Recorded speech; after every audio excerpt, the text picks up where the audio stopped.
starting with Patrick Brown. Well, this is going to be the biggest headline and news story of the day, and I think for weeks that we're going to be talking about, to know that what happened to the campaign of Patrick Brown, who has been one of the 6 candidates who's been approved to be on the final ballot as the list has gone out earlier a few months ago, when he has put his name in, essentially with a massive membership sales of 150,000 members that his campaign said that he sold, and the deadline was June 3rd.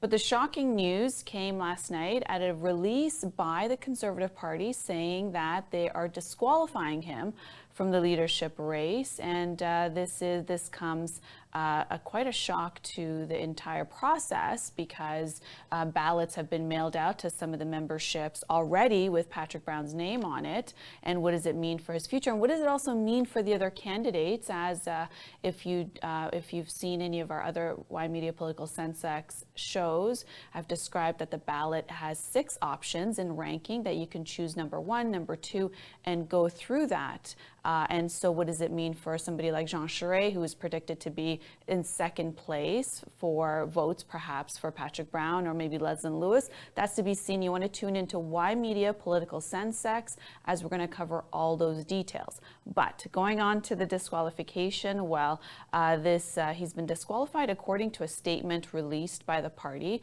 last night, on Tuesday night. And Ian Brody, he is the chair of the Leadership Election Organization Committee of the Conservative Party, and he says Brown was disqualified after the Chief Returning Officer of Elections Canada investigated allegations against Brown's campaign of violating financial provisions of Canada Elections Act.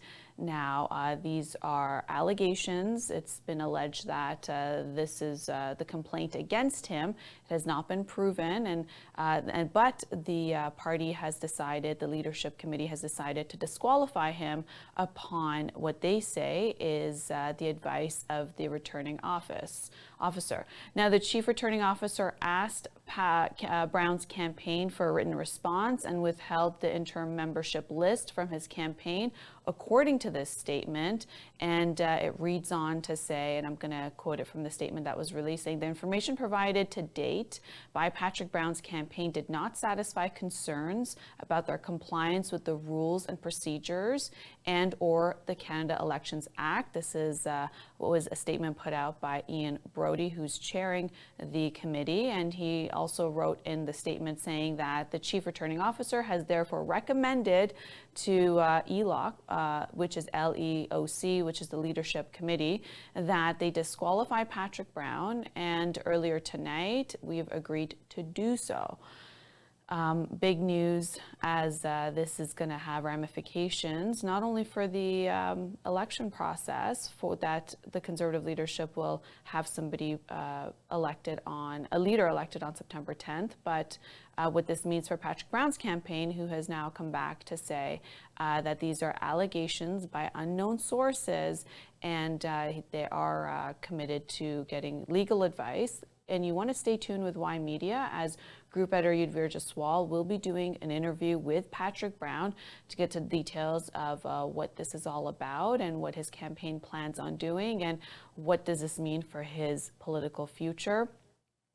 This is very reminiscent of his Ontario PC leadership, if you recall, when he was when he actually had to resign as leader right before the 2018 election, and then when he put himself back into the leadership race of the PC leadership in 2018, that saw Doug Ford become leader. But this is something that Patrick Brown knows how to deal with when it comes to allegations and when it comes to getting his word out to the media. So I assume he's going to get a lot of requests to have a statement on this, and he's going to do his media rounds to talk about what this means for his campaign, and of course all the work that they have done in terms of what they say is 150,000 memberships leaderships.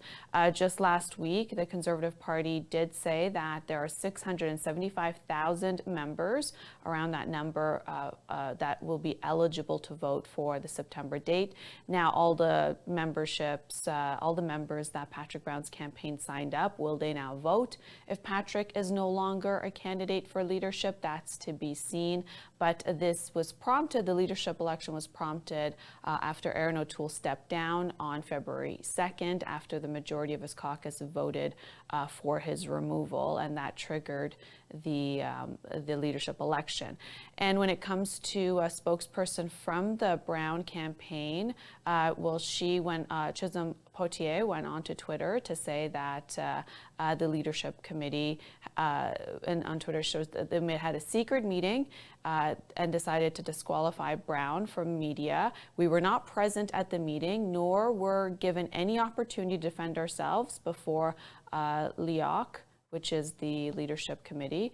This decision is based on anonymous allegations. Our campaign was never provided with full details or evidence of these allegations, failing an even basic requirement of due process. And this is going to all unfold. It also goes on to say that in Patrick Brown's statement from his campaign, that the Conservative Party is expecting a coronation for Pierre Poilievre. Pierre Poilievre is one of the 5 remaining candidates now on the ballot, which will have Leslyn Lewis, Jean Charest, Scott Aitchison, and Roman Baber. And what this means about the final race, so that's to be seen. Stay tuned with Y Media Political Sensex. We'll bring you all that coverage. And when group editor of Y Media, Yudhvir Jaswal, does an interview with Patrick Brown, who's mayor of Brampton, we will definitely bring that to you. It will be breaking news.